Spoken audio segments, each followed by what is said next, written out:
에 대해서 엄청나게 많은 고민을 했습니다. 심지어는 코로나가 처음 왔던 2년 전에는 대면 예배를 드리는 게 옳은가, 비대면 예배를 드리는 게 옳은가에 대한 싸움으로 교회는 한동안 진통 가운데 있었습니다.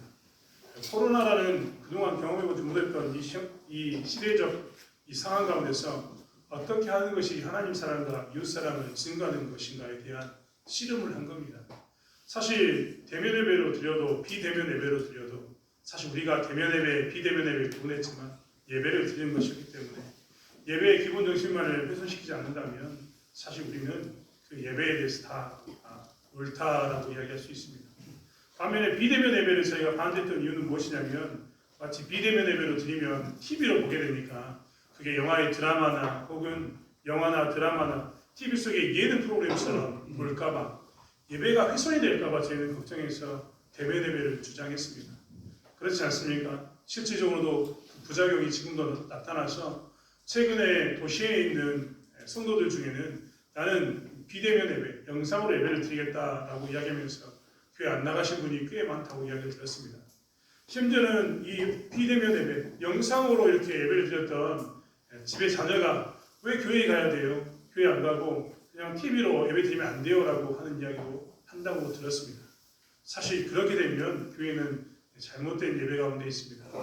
하나님은 교회를 세우시고 교회 가운데서 모여서 예배를 드리는데 말씀을 듣고 기도하고 하나님께 예물도 드리고 교제하고 봉사하고 수많은 것들을 통해서 우리로 하여금 이 예배 그리고 교회를 통해서 성장시키려고 하셨기 때문에 그 방향으로 나가지 않는다면 교회는 잘못된 모습으로 사실 나가고 있는 겁니다. 이렇게 시대적인 상황 가운데마다 교회는 계속해서 문제를 부딪힙니다. 1000년 전으로 돌아가 볼까요? 지금으로부터 1000년 전, 제가 굉장히 멀리 보내서 1000년 뒤로 보냈습니다. 1000년 전으로 돌아가면 지금 2022년도니까요. 1022년도라고 생각해 보십시오. 물론 전기는 없겠죠. 자동차도 없을 겁니다. 우리가 들고 있는 수많은 것은 없을 겁니다. 지금 옷을 이렇게 다들 화려하게 입고 오셨을 텐데 1000년 전이면 지금 이렇게 옷이 화려하지 않고 다들 베옷을 입거나 이런 염색이 들어있는 이런 옷이 아니라 무명천에 있는 어떤 그런 옷을 입었을 겁니다. 만약에 1000년 전에 여러분 이렇게 알록달록한 옷을 입고 세상에 나가면 세상 사람들은 여러분을 엄청나게 존귀한 사람으로 대했을 겁니다. 어떻게 하면 이렇게 비싼 이 염료를 들여서 옷을 만들 수 있었냐고 다들 그랬을 겁니다. 제가 1000년 전으로 돌아간 이유는 무엇이냐면 1000년 전의 교회는 어땠을까요? 1000년 전의 교회는 사실 우리가 알고 있는 카톨릭 교회라고 얘기하는 카톨릭 처치라고 이야기하는 교회가 있었습니다. 카톨릭 교회 하니까 요즘은 이제 개신교하고 구분해서 거기는 천주교, 우리는 개신교 이렇게 이야기하는데 원래 카톨릭이라는 말이 굉장히 좋은 말입니다. 영어로 따져보면 보편적인 교회를 뜻하는 것. 모든 세상에 있던 교회는 다 카톨릭 처치다라고 이야기했는데 그때 카톨릭이라는 이야기는 보편적인 교회를 의미합니다. 그냥 하나님을 섬기는 모든 교회는 그래서 예전에는 카톨릭 처치였습니다. 그런데 시간이 좀 지나서 1000년 전에서 좀 더 시간을 거슬러서 보면 어떤 문제가 생겼느냐. 우리가 지금 말하는 것처럼 개신교하고 카톨릭이 나뉘는 사건이 시작됩니다. 왜 나뉘었느냐라고 이야기하면 그때 당시에 카톨릭이 했던 이야기들 중에 많은 것들이 성경에서 가르치지 않는 것을 가르쳤습니다.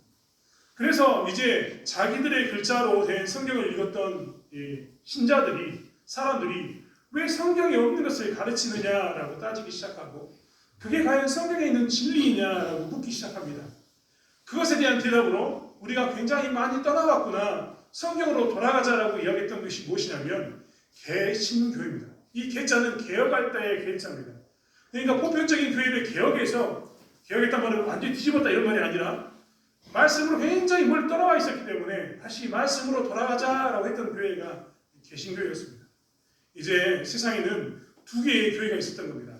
하나는 카톨릭 처치라고 이야기하는 교회가 있었고 하나는 개신교라고 이야기하는 프로테스탄트가 있었습니다. 프로테스탄트 처치가 있었던 거죠. 두 개가 존재함으로 인해서 사람들은 이제 고민이 생겼습니다. 어떤 고민이 생겼느냐? 어떤 교회가 진짜야? 그전에는 교회가 하나밖에 없었으니까 1000년 전에는 교회가 하나밖에 없었으니까 그들은 의심하지 않았습니다. 카톨릭 처치가 진짜 옳은 교회인 줄만 알았습니다. 근데 시간이 지나면서 그게 아니어서 말씀으로 돌아가자라고 외치는 교회가 있었고 그러고 보니까 교회가 당장 이 개신교와 천주교라고 이야기하는 두 개의 부류로 갈려지니까 사람들은 고민했습니다. 어떻게 진짜일까? 도대체 바른 교회는 뭐야? 그전에는 교회라는 용어를 썼는데 이제 앞에는 뭘 썼냐면 바른이라는 단어를 써서 옳은 교회, 참다운 교회를 찾기 시작한 겁니다. 그래서 그 당시에 우리 신앙의 선배들이 바른 교회는 무엇일까라고 생각하면서 교회에 대해서 규정을 했습니다. 바른 교회는 바른 하나님의 말씀을 선포해야 된다. 아니 교회가 하나님 말씀대로 가르쳐야지 진짜지. 하나님 말씀을 떠나서 가르치는 게 진짜냐. 이게 어디 있을 수 없다라고 이야기하면서 바르게 하나님 말씀을 가르치는 것이 진짜다. 진짜 교회다라고 이야기했습니다. 두 번째는 예수님이 성찬식을 하라고 했기 때문에 세례와 만찬을 즐기는 이 성찬식이 있는 이 교회가 진짜다. 왜냐하면 이건 예수님이 명령하신 거니까 이걸 지켜야 되지 않겠느냐라고 이야기했습니다. 세 번째는 상과 거리 있는 교회를 바른 교회라고 이야기했습니다. 그래서 교회는요 그때부터 바른 교회에 대해서 관심을 갖기 시작했고 바른 교회가 무엇인가에 대해서 관심을 가졌습니다. 이렇게 이야기하니까 굉장히 우습습니다. 왜 우습냐면 우리는 지금 교회에 대해서 바른 교회, 좋은 교회를 늘 찾고 있기 때문입니다.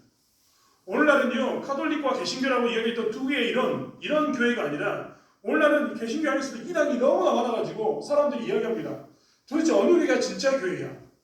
교회라는 단어가 사실 이 기독교 할 때 교입니다. 종교할 때 교회에다가 모일 해자입니다. 그러니까 무슨 종교의 모임은 다 사실 무슨 단어를 쓸 수 있냐면 교회라는 말을 쓸 수 있는 겁니다.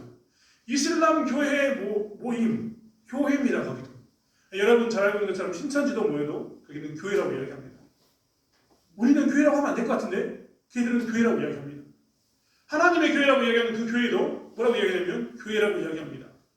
우리가 지금은 많이 잊어버렸지만 예전에는 뭐 JMS든 그 다음에 여러 가지 이단들이 있었는데 예를 들면 우리 신천지 온다고 휴거 온다고 했던 그런 교회들 다 교회라고 불렸습니다. 심지어는 통일교도 가정교회라고 이야기합니다.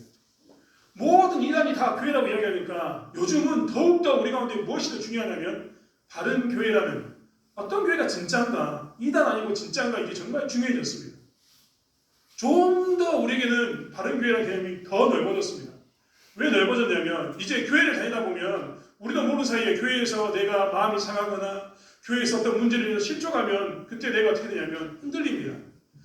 지금 우리 교회는 그런 사람이 없습니다만 광주에 가면요 유목민처럼 보이는 성도들이 너무나 많습니다. 어떤 이야기냐면 광주에는 교회가 많으니까요 매주 성도들이 엄청나게 많이 옵니다. 그러면 저희는 앞에 서 있다가 매주 오는 성도들을 저희가 교회 성도들 다 하니까 새로 오신 분들한테 어떻게 오셨습니까? 라고 물어보면 한번 예배 드리러 왔습니다 라고 이야기합니다. 예배 드리러 왔습니다. 등록하는 게 아닙니다. 그냥 예배 한번 드려보러 왔습니다 라고 이야기합니다. 제가 청년사역도 오랫동안 했는데 청년들 중에도 그런 애들이 있습니다. 교회 한번 청년도 예배 드리러 한번 와봤습니다 라는 친구들이 있었습니다. 그 친구들은 등록하는 게 아닙니다. 예배를 이 교회도 가보고 저 교회도 가보고 저 교회도 가보고 저 교회도 쭉 다 돌아다녀 봅니다. 그리고 난 다음에 교회를 선택합니다. 근데 그 예배를 찾고 있는 모습 가운데 있는 모습이 뭐처럼 보이냐면 마치 유목민처럼 보입니다. 여러분 곰곰이 생각해보면 교회에서 상처를 입은 사람들이요 이 유목민처럼 보이는 사람들이 어떻게 보면 불쌍한 사람들입니다. 제가 해보니까요 교회가 없는 것처럼 내 교회가 없는 것처럼 불쌍할 데가 없어요. 제가 이전에도 한번 말씀드렸습니다만 제가 광주에 있는 교회를 그만두고 이쪽 교회로 부임하기 부목사일 때요. 이 교회를 사임하고 이쪽으로 부임해 가는 동안 한 일주 정도가 비었습니다. 근데 그때 뭐가 있었냐면 송구영신 예배가 있었거든요. 나는 어디로 가야 될까요? 부목사니까 사임하고 난 다음에는 그 전 교회를 갈 수가 없습니다. 오면 그들이 이야기하거든요. 사임한 거 아니냐고. 왜 오셨냐고 물어보거든요. 참 그것도 씁쓸한데 그렇게 됩니다. 새로 간 교회는 인사를 안 했기 때문에 가면 안 됩니다. 그렇기 때문에 그 순간에 중간에 비어버리면 붕 뜨게 됩니다. 진짜 갈 교회가 없는 것처럼 비참한 게 없습니다. 그 유목민처럼 다니는 그 사람들도요 한편으로 그래서 제가 이해를 합니다. 어떤 마음이 이해가 되느냐. 어떤 교회가 좋을까. 내가 그전 교회에서 상처를 입고 내가 교회를 다니면서 마음에 아픔이 있어가지고 두 번 다시 그런 아픔을 경험하고 싶지 않으니까 나는 진짜 좋은 교회 찾아가지고 이번만큼은 딱 정착해가지고 정말 여기서 열심히 신앙생활 하고 싶다라는 교회를 찾는 그 마음을 너무나 잘 이해한다는 겁니다. 그런 사람들을 보면 바른 교회가 좋은 교회가 얼마나 중요한지 모르겠습니다. 오늘날만큼 이렇게 복잡한 오늘날만큼 교회를 선택하는 것은 굉장히 중요한 문제이고 바른 교회, 나의 신앙을 바르게 세울 수 있고 하나님을 바르게 섬길 수 있는 이 바른 교회, 그 교회에 대한 목마름이 얼마나 큰지 우리는 너무나 잘 알 수 있습니다. 교회가 많으면 많을수록 우리는 어떻게 보면 더 어떤 교회가 진짜 교회인가, 어떤 교회가 정말 내가 섬길 수 있는, 일평생 이 교회에서 섬길 수 있는가 하는 그런 교회가 되는, 그런 교회를 찾게 되는 그런 역설이 우리 가운데 있음을 너무나 잘 보고 있다는 겁니다. 오늘 본문도 사실 디모데전서, 즉 디모데에게 쓴 편지지만 오늘 14절에 있는 내용을 보면 사도 바울이 이 디모데에게 편지를 쓰면서 썼던 이유에 대해서 이야기하고 있습니다. 14절의 말씀은 내가 속히 내게 가기를 바라나 이것을 내게 쓰는 것은 이라고 표현하고 있습니다. 사도 바울은 지금 사실 어디를 가고 싶냐면 디모데가 섬기고 있는 이곳에 속히 가고 싶습니다. 이 디모데가 섬기는 곳이 어디냐면 아시아의 중심 도시 에베소서라는 곳이었습니다. 여러분 에베소서에 가면요, 지금은 터키 땅이지만 에베소서에 가면 지금도 유적지가 진짜 우리 군남 땅만 합니다. 엄청나게 큰 석상과 그 도로가 지금도 여전히 남아있습니다. 깜짝 놀라실 겁니다. 그 당시에 도서관터를 보면요 엄청나게 큽니다. 그 당시에 있던 목욕탕터나 이런 걸 보면 놀랍습니다. 물을 땡겨, 그 당시에 수도가 없었을 거라고요. 물을 땡겨다가 수도실을 다 만들어가지고 수도꼭지 들고 살던 사람이 어디 사람들이냐면 이 에베소서 사람들입니다. 엄청나게 큰 도시였고 아시아의 거점 도시로서 수많은 사람들이 거류하는 곳, 그것이 어디였느냐, 이 에베소 지역이었습니다. 사실 교회에서도요, 이 에베소는요 항상 거점 도시 중에 하나였습니다. 항상 교회가 관심을 두고 그것을 중심으로 복음을 전했던 큰 대도시 중에 하나였다는 겁니다. 이 에베소서를 섬겼던 그 당시의 사도들을 보면요, 사도 바울도 에베소서에 가가지고 긴 시간 동안 거기에서 두란노를 만들고 사람을 가르쳤습니다. 그리고 난 다음에 그가 누구를 보냈냐, 디모데를 보내가지고 자기가 없는 동안은 자기 아들 같은 디모데가 그 땅을 감독으로 있기 원했습니다. 나중에 디모데가 있는 줄 아십니까? 우리가 알고 있는 이 사도 요한이 나중에 이 에베소 건너편에 있는, 바닷가 건너편에 있는 그 섬에서 반모섬이라는 것을 죽게 되는데, 왜 거기서 죽었냐면 그가 에베소 지역의 감독으로 있었기 때문에, 에베소 교회를 지키는 이 감독으로 있었기 때문에 반모섬으로 유배를 보낸 겁니다. 즉 에베소는 그만큼 교회에서 굉장히 중요한 역할을 했던 도시 중에 하나였습니다. 사도 바울은 그 교회를 가고 싶었습니다. 왜 가고 싶었을까요? 그 교회에 대한, 그 에베소에 대한 그 지역에 에베소 교회를 세워놓고 그 교회가 정말 교회다워졌으면 좋겠다. 정말 내가 교회다운 교회를 다시 만들고 싶다라는 마음 가운데 있었다는 겁니다. 그래서 그는 어떤 마음이 있었냐면 내가 직접 가서 가르치고 싶었습니다.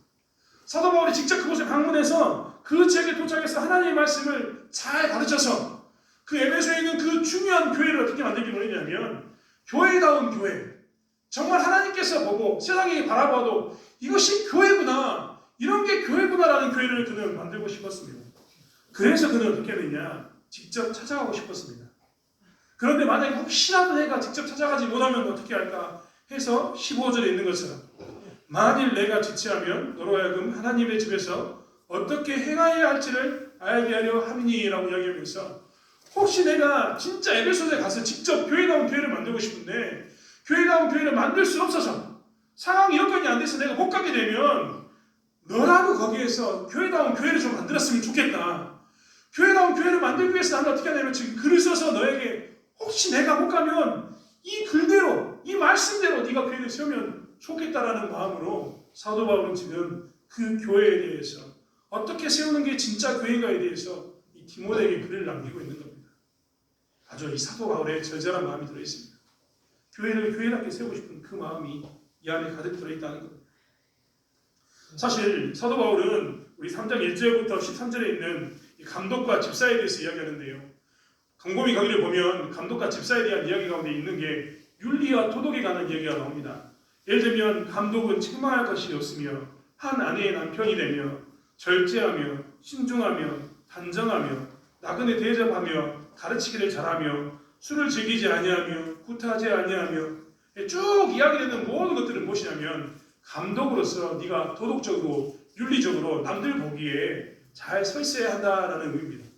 사실 이 말은 네가 억지로 도덕적인 윤리적인 삶을 살아라 이런 게 아니라, 네가 예수 믿는 사람이라면 예수 믿는 것 가운데 자연스럽게 열매가 나타날 텐데 그 열매가 있는 삶이어야 된다라고 강조하는 겁니다. 그러니까 도덕과 윤리만 강조하는 게 아니라 그 이상의 무엇인가 있는데 그 역할을 감당했을 때 뭐라느냐? 교회가 교회답게 세워진다. 그렇기 때문에 감독은 도덕과 윤리를 뛰어넘어서 더 중요한 것을 봐야 된다라고 이야기하고 있습니다. 그 뒤에 집사도 마찬가지입니다. 집사의 대하에서도 이런 이언을 하지 아니하고 술에 임박이지 아니하고 더러운 일을 탐하지 아니하고 수많은 이야기하고 있지만 이 도덕과 윤리에 관한 것을 이야기하는 게 아니라 그 도덕과 윤리가 열매로 나타날 수밖에 없는 그 무엇인가가 있다. 이 집사는 그것을 가지고 살아야 된다라고 이야기하고 있는 겁니다. 그것에 대해서 사도 바울은 뭐라고 이야기하고 있느냐? 15절로 다시 돌아오면 이렇습니다. 만일 내가 지체하면 너로 하여금 하나님의 집에서 어떻게 행하여야 할지를 알게 하려 함이니, 즉 너희가 도덕적으로 윤리적으로 사는 어떤 열매 있는 삶을 살아야 되는데 그 열매 있는 삶을 너희들이 살아야 되는데 그것을 뛰어넘어서 뭔가 있는 그것을 너희들이 알고 그냥 남들처럼 도덕적으로 윤리적으로 살 것인가만 따지는 게 아니라 어떻게 하면 내가 그것을 믿음으로 열매를 통해서 삶을 살 것인가에 대한, 여러분 굉장히 큰 차이입니다. 도덕적으로 윤리적으로 살아라가 아니라 뭡니까? 네가 도덕적이고 윤리적인 열매를 맺을 수 있는 무엇인가를 알아야 된다고 이야기하는 겁니다.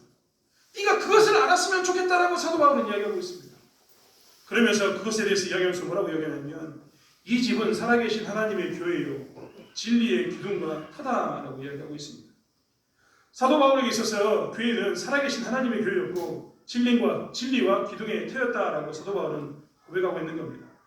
그렇기 때문에 사도 바울은 살아계신 하나님의 영광을 위해서 진리를 바르게 전달하기 위해서 그런 교회가 세워졌으면 좋겠다라고 외치고 있는 겁니다. 여러분 우리 가운데 우리가 생각하는 교회는 어떤 교회를 원하고 계십니까?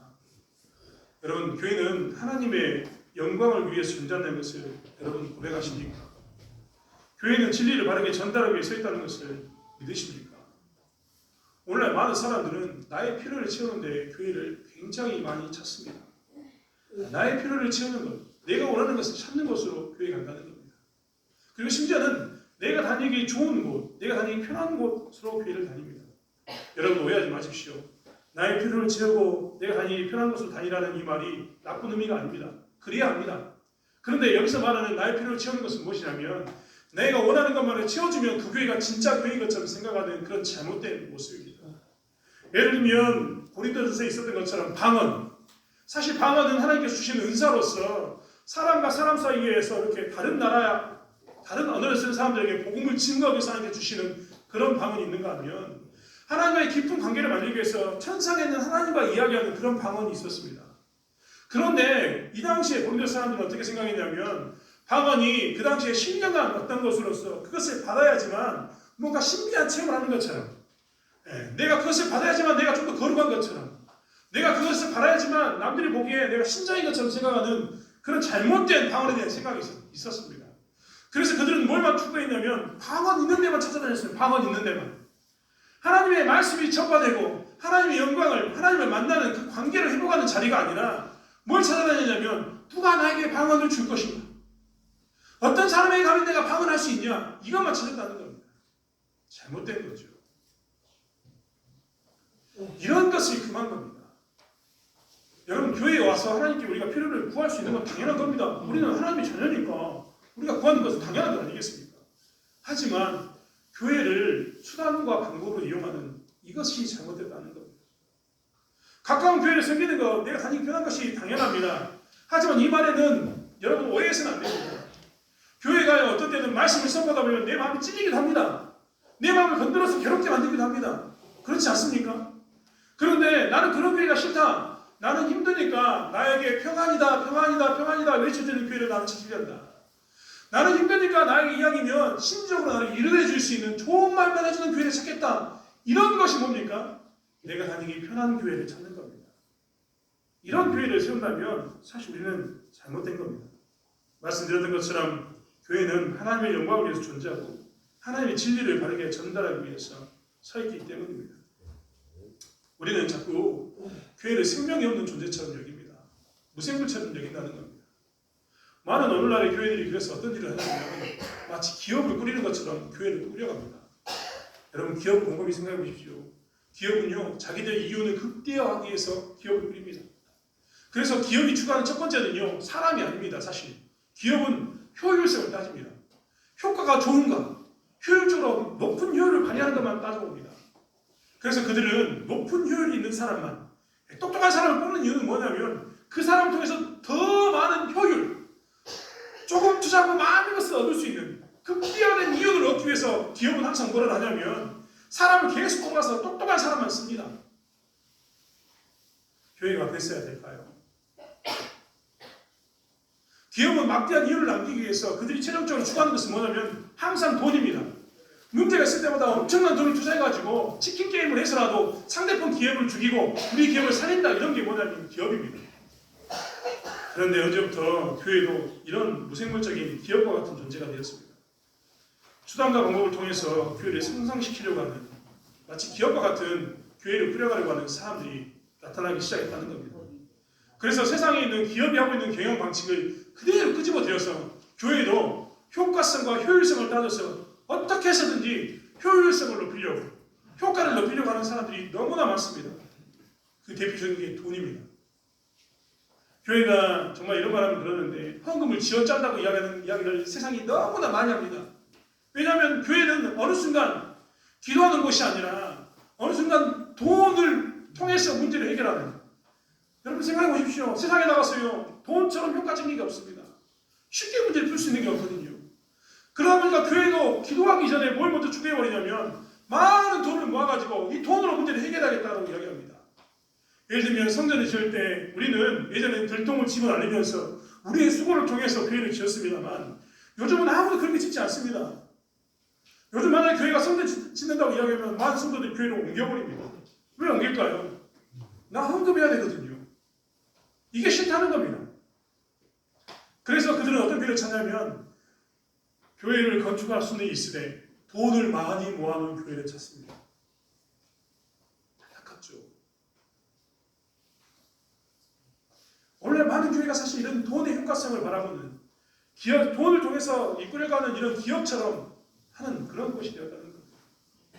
사람은 어떻습니까? 많은 교회가 사람이 많은 것이 좋다고 이야기합니다. 사람 많으면 좋습니다. 예수 믿는 사람이 많으면 좋죠. 근데 여기서 말하는 사람이 많다는 의미는 그런 의미가 아닙니다.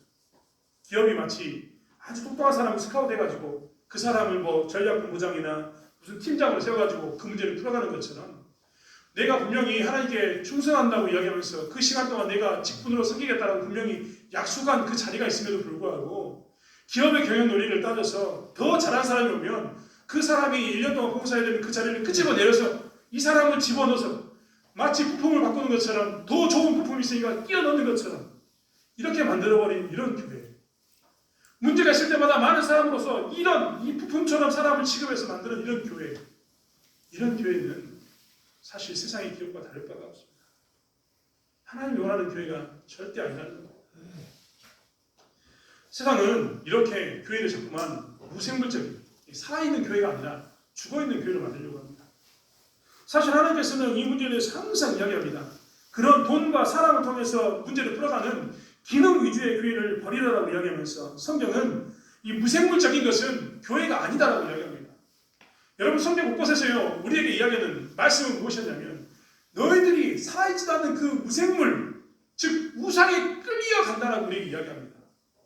우상은 항상 죽어있는 것이었고 이 무생물처럼 죽어있는 그것은 항상 우상이었습니다.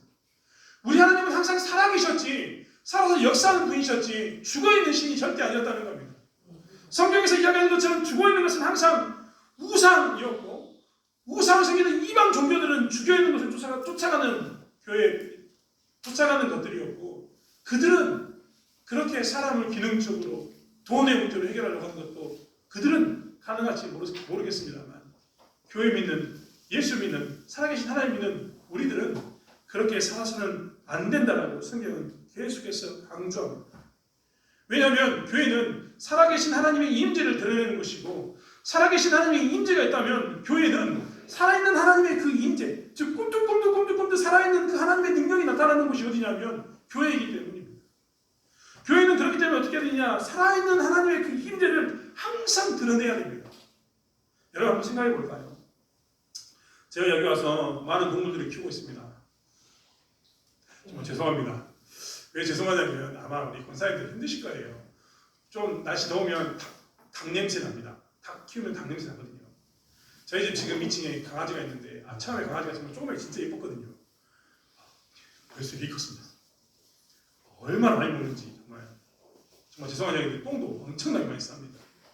그러다 보니까 냄새가 나는 겁니다. 그리고 보면 참 죄송합니다. 그런데 저는 그것들을 볼 때마다 참 즐겁습니다. 도둑고양이 한 마리에게 처음 밥을 주기 시작했는데 그 고양이가 새끼를 낳아서 2마리가 지금 도둑고양이가 제 사무실 앞에서 살고 있습니다. 이 녀석들은 제가 새벽에 나와서 이 교회 불 켜려고 나오잖아요. 그러면 저한테 제일 먼저 달려와서 에옹 합니다. 왜냐하면 밥 줘라 이겁니다. 나한테 밥 줄 때까지 계속 영거립니다. 밥 줍니다. 제가 왜 이 동물에 관한 이야기를 하냐면 여러분들이 죄송한 이야기 같지만 이 동물들은요 반드시 뭐라 되냐 생명을 낳습니다. 살아있다는 것은 항상 무엇을 주냐면 생명을 가져옵니다. 사실 그래서 살아있는 교회라는 것은 무엇이냐면 어떤 교회가 살아있는 교회냐면 사실 생명을 낳는 교회가 살아있는 교회입니다. 하나님의 임재가 있어서 그 임재가 살아계신 하나님의 임재고 하나님이 원하는 살아있는 교회라면 바른 교회라면 그 바른 교회는 반드시 무엇을 낳아야 되느냐 생명을 낳습니다. 그렇기 때문에 바른 교회, 살아있는 교회의 기준은 무엇이냐면 생명을 낳는 것을 살펴보는 것입니다. 오늘 성경도 계속해서 하는 이야기는 이 집은 살아계신 하나님의 교회요 진리의 기둥과 터다라고 이야기합니다. 진리를 보호하고 진리 위에서 진리를 낳는 곳이 어디냐? 교회다라고 이야기합니다. 교회는 그렇기 때문에 항상 무엇을 낳아야 되느냐? 진리를 낳아야 됩니다. 진리를. 그럼 진리는 무엇일까요? 진리. 우리가 알고 있는 진리는 무엇일까요? 그 다음에 16절의 말씀을 이렇게 표현하고 있습니다. 그도다 경건의 비밀이요 그렇지 않다 하는 일이 없도다.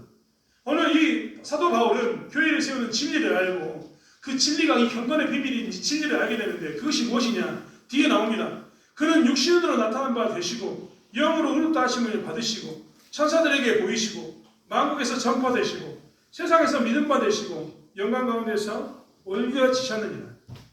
우리는 대부분 다 진리는 학문적인 진리, 세상의 어떤 법칙을 발견하는 게 진리라고 이야기하지만 사실 성경에서 말하는 살아계신 하나님을 증명하는 그 진리를 낳는 생명을 낳는 교회는 어떤 교회이냐? 예수 그리스도의 이 진리를 가지고 있는 교회, 이게 진짜 교회다라고 이야기하고 있습니다.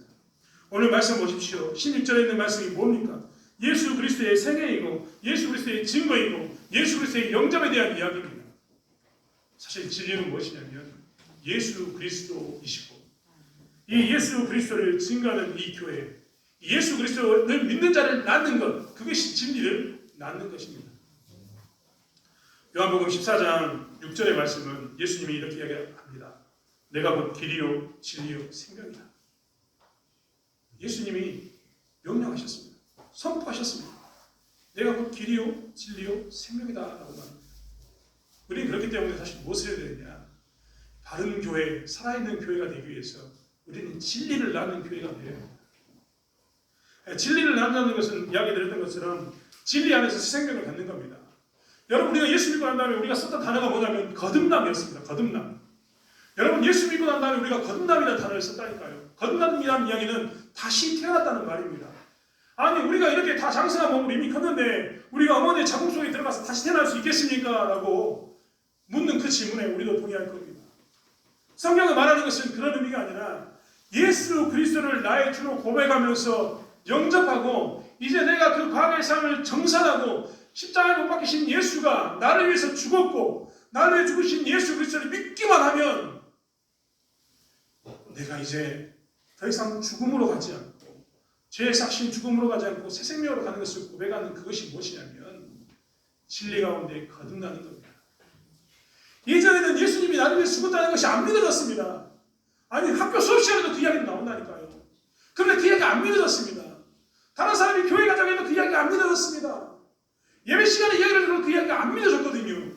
그런데 어느 순간 내가 그게 믿어졌습니다. 그 순간 우리는 뭐라고 이야기하냐면 거듭났다고 이야기합니다. 그러게 되면 사람들은 뭘 고백하냐면 주는 그리스도시와 살아계신 하나님의 아들입니다라고 고백합니다.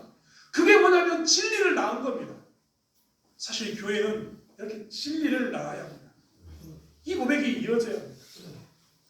우리는 지금 스승의 주일을 맞이하고 있습니다. 사실 거짓 교사와 참된 교사를 구분하는 세상이 우리에게 임했습니다. 거짓 교사와 참된 교사를 나눌 때에도 그 선생님이 좋다, 학생들을 위한다, 여기에 주안점이 절대 있지 않습니다. 교회 안에서 거짓 교사와 참된 교사를 나누는 것은 무엇이냐면 그 선생님은 우리의 다음 세대, 내가 만나는 아이들에게 좋은 선생님이 되기 위해서 많은 것을 사주고 입히고 먹이는 것으로만 끝나는 게 아니라 그들에게 길이요 진리와 생명이신 예수 그리스도를 증거하고 예수를 그들이 믿기 위해서 안간힘을 쓰고 기도하면서 그들이 제발 예수 믿기를 구하면서 다 자기 맡은 학생들에게 자기 맡은 사람들에게 예수를 증거하는 사람이 누구냐면 참된 교사입니다. 마치 우리가 참된 교회를 생명이 낳는 진리를 낳는 교회를 찾는 것처럼 참된 교사는 어떤 교사이냐?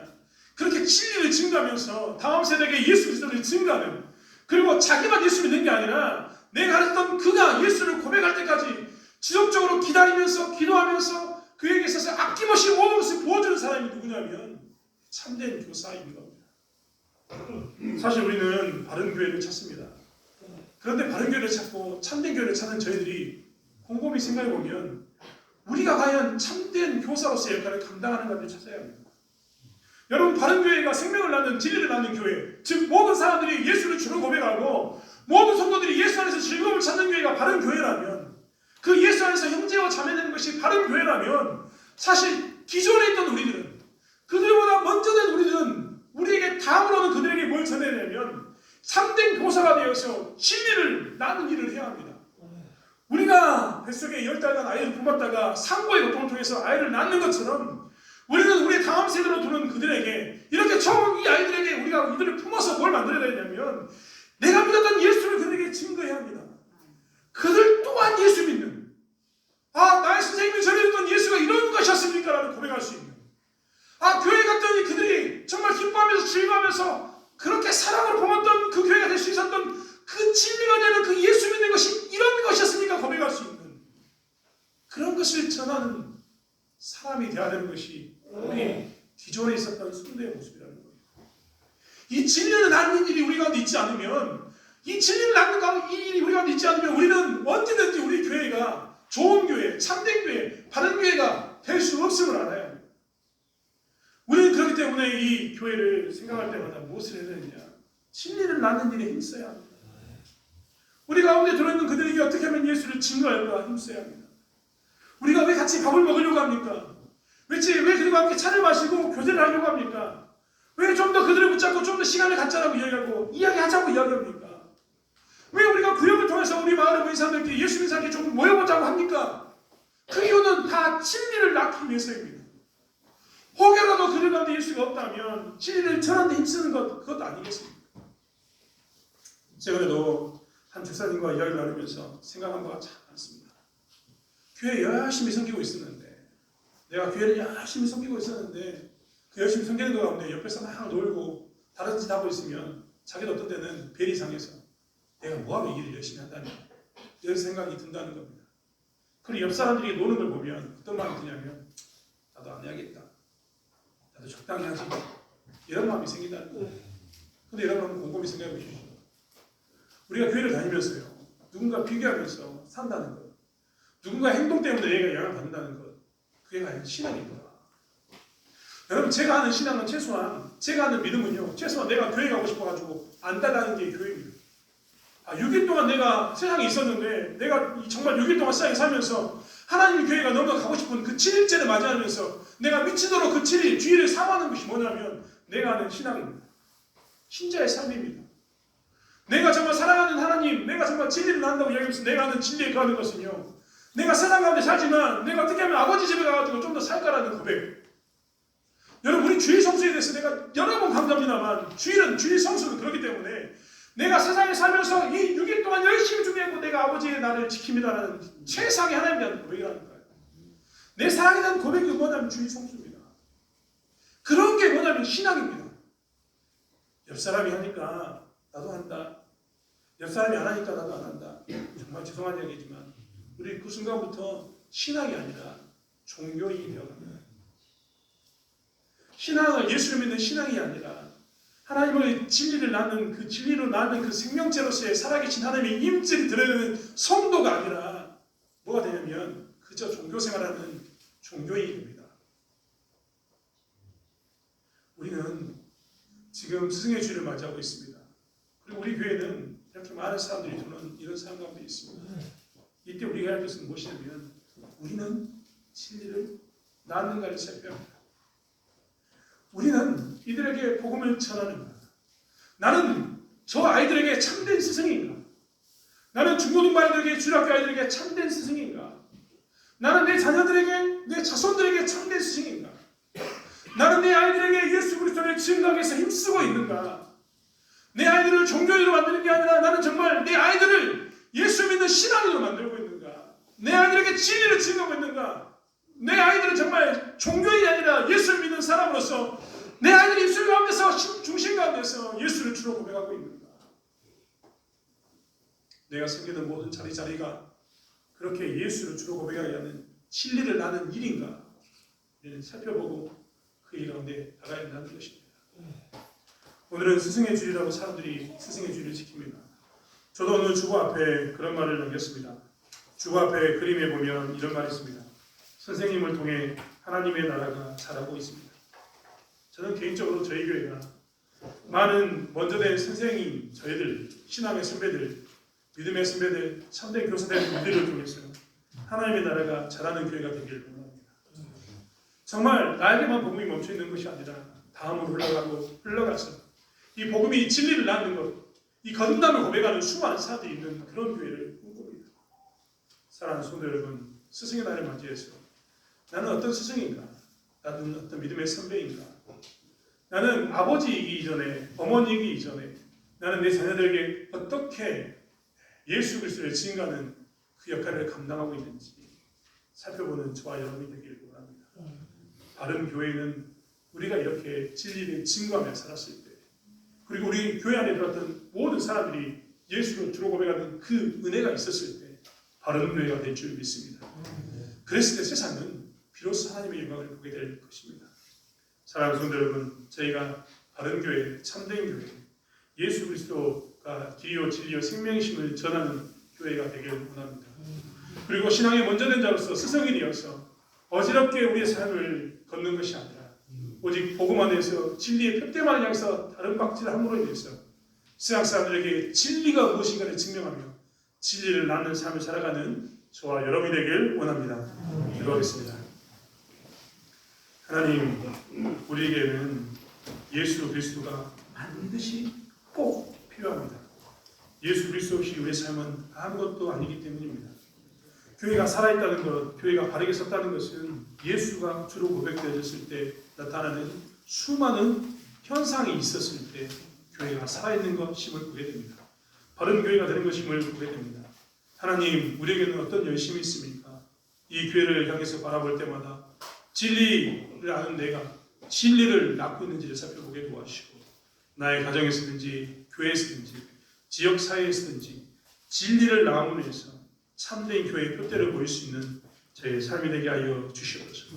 하나님께서 함께 하실 줄 믿습니다. 감사드리며 예수님의 이름으로 기도드렸습니다. 아멘. 찬송가 50장 찬양하면서 준비된 예물 드리도록 하겠습니다.